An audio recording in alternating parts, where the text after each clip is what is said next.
La Danger Room était arrêtée. Les automates ne menaçaient plus de transformer le Red Dragon Inn en terrain d'entraînement mortel, le Robogre était tombé, les Gizmoblins s'étaient tus, et l'auberge pouvait encore, en théorie, servir à boire le lendemain. En théorie. Car au fond de la cave, là où le sol venait de s'effondrer, quelque chose avait commencé à remonter. Des slimes, dégoulinants, gargouillants. Ils glissaient sur les flaques de bière, rampaient entre les tonneaux brisés, se faufilaient sur les débris d'automates, comme si la cave du Red Dragon Inn venait soudain de leur offrir un buffet ouvert. Et c'est ainsi que le second problème de la soirée commença. Sous Greyport, l'Undercity n'était pas qu'une rumeur. C'était une ville sous la ville, un réseau ancien de tunnels, de passages, de quartiers oubliés, parfois abandonnés, parfois encore habités avec leurs propres chemins et leur propre culture. Fiona et Gerki connaissaient ces profondeurs. Ils savaient que certaines caves de Greyport menaient à l'Undercity par des escaliers ou des passages discrets. Mais jusqu'ici, le Red Dragon Inn n'était pas censé en faire partie. Grâce au slime mangeur de roches, c'était désormais chose faite. La cave de Warthorn Great Bear possédait maintenant un accès direct vers les profondeurs. Ce qui, pour une auberge déjà difficile à assurer, ressemblait à une nouvelle assez catastrophique. Fraîchement rééquipée, la bande repoussa les créatures visqueuses vers le trou qu'elles avaient creusé. Fiona prit la tête, Otto à ses côtés. La descente commença dans une odeur impossible à vendre dans une brochure, et cette senteur lourde, acide, presque sucrée, que seuls des monstres gluants pouvaient laisser derrière eux. Le passage descendait en pente, les tonneaux brisés continuaient de vomir leur contenu sur le sol incliné, les murs suintaient, les bottes glissaient, et partout dans les recoins, quelque chose remuait. Au bout de la première chambre, un mur de gravats instable bloquait le passage. Pas une vraie porte, pas un mécanisme élégant, juste un tas de pierres effondrées qui demandaient poliment qu'on le frappe assez fort. Fiona pouvait comprendre ce genre de problème, mais avant même qu'elle ait le temps de s'en occuper, un bruit bien trop familier se fit entendre, un cliquetis, un grésillement, des lampes oculaires qui vacillent dans l'obscurité. Les Gizmoblins n'étaient pas tous morts, ou plutôt, quelque chose dans ces profondeurs les avait remis en marche. Les Glitched Moblins surgirent dans les lueurs tremblantes, encore plus instables que les machines de la Danger Room. Des restes d'automates, perdus entre la cave et l'Undercity, qui semblaient avoir gardé une seule idée en tête, continuer l'exercice, même si plus personne ne savait vraiment contre qui.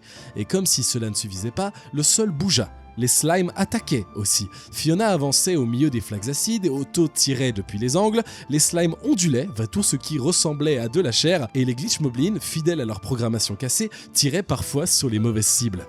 Ce qui, pour une fois, arrangeait tout le monde. Une tige de fer partait dans un slime était déterminé à goûter Otto. Fiona brisait tout sur son passage à coups d'épée. La stratégie ressemblait à du chaos, mais c'était un chaos efficace. Très vite, Fiona comprit qu'il ne servait à rien de vouloir nettoyer chaque créature avant d'avancer. Les slimes revenaient, les murs en cachaient d'autres, l'Undercity semblait en produire plus vite qu'on ne pouvait les écraser. Alors elle fit ce qu'elle faisait de mieux, elle força le passage. Otto couvrait ses mouvements, soignant quand il le pouvait, tirant quand il le fallait, pendant que Fiona dégageait la route à coups d'épée, de boucliers et de très mauvaise humeur. Le mur de gravats finit par céder.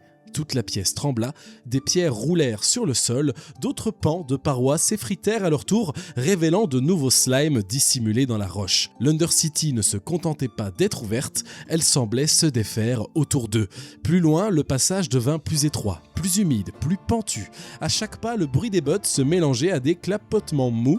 Dans l'obscurité, quelque chose résonnait, un son profond, lent, collant. Fiona et Otto continuèrent d'avancer, mais la progression devint de moins en moins propre. Les slimes revenaient encore et encore, parfois assez nombreux pour enfermer Otto dans un coin et l'obliger à reculer, tirer, encaisser, puis se réparer comme il pouvait. Le petit Utilibot avait beau être solide, il n'était pas invincible. À un moment, la pression devint assez forte pour que Fiona doive puiser dans son équipement. Une potion, gardée pour ce genre de mauvaise surprise, lui permit de tenir alors que les coups s'accumulaient et que le sol lui-même semblait vouloir la ralentir. Chaque salle révélée ajoutait une couche au désastre, des gravats, des flaques d'acide, des Glitchmoblins aussi, et toujours plus de slime. Puis, ils atteignirent la dernière chambre, et là, même Fiona dut s'arrêter un instant. Au fond de la salle, dans une masse tremblante et translucide, un blob gigantesque attendait. Et il était énorme, pas simplement gros, énorme, comme quelque chose qui n'aurait jamais dû entrer dans un tunnel aussi étroit. Des slimes plus petits semblaient bourgeonner directement depuis son corps, la créature respirait, si l'on pouvait l'appeler cela respirer, dans un bruit spongieux et humide qui faisait regretter presque immédiatement d'avoir des oreilles. À leur arrivée, la créature s'anima. De la poussière tomba du plafond, du gravier glissa le long des parois, et Fiona remarqua alors ce qui maintenait encore cette chambre debout, des piliers, vieux, pourris, mal placés, exactement le genre de détail qu'on peut ignorer quand on veut vivre longtemps, ou exploiter quand on s'appelle Fiona. Le blob n'était pas seulement dangereux, il essayait de fuir. S'il parvenait à remonter le passage, tout serait perdu. Il fallait l'arrêter là. Alors Fiona changea de cible. Pas le blob, les piliers. Le premier coup fit craquer le bois. Le plafond gronda, une partie de la chambre s'effondra sur la masse visqueuse, arrachant au blob un tremblement énorme, presque animal, mais la créature tenait encore. Ses protections naturelles encaissèrent les premiers impacts, sa masse absorbant les coups, et pendant ce temps, les slimes continuaient de presser autour d'Otto. Le petit Utilibot se retrouva bloqué, cerné par des créatures gluantes qui l'encerclaient dans un coin de la salle. Cette fois, même lui eut l'air d'être dans une très mauvaise situation. Fiona ne pouvait pas tout faire. Retenir le blob, faire tomber le plafond, protéger Otto, nettoyer les slimes, mais elle pouvait choisir l'ordre, et elle frappa encore. Et un second pilier céda. Cette fois, la salle répondit vraiment. Le plafond s'ouvrit dans un rugissement de pierre et de poussière, des blocs s'écrasèrent sur le blob, la masse trembla, s'affaissa, se reformant à moitié dans un bruit immonde. Il lui restait encore assez de force pour avancer, assez de force pour tenter de s'enfuir. Alors, Fiona se lança à sa poursuite. Le blob glissait vers la sortie, Fiona leva son arme, et cette fois elle ne visa plus les piliers, elle visa le monstre. Le coup tomba. Puis un autre. La masse géante se contracta, se déforma, s'étira, comme si elle cherchait une dernière issue, mais il n'y en avait pas. Fiona trancha dans la gelée vivante, pendant que le plafond déjà brisé finissait de pleuvoir autour d'elle. Le gelatinous blob s'effondra enfin, un dernier bruit spongieux résonna dans la caverne, et puis plus rien, ou du moins presque, parce qu'il restait encore des petits.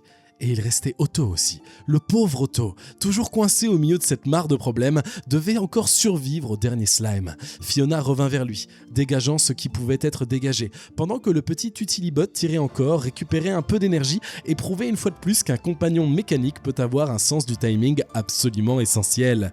Les dernières créatures furent éliminées, la chambre s'immobilisa, la victoire était acquise. Sale, collante, probablement très odorante aussi, mais acquise.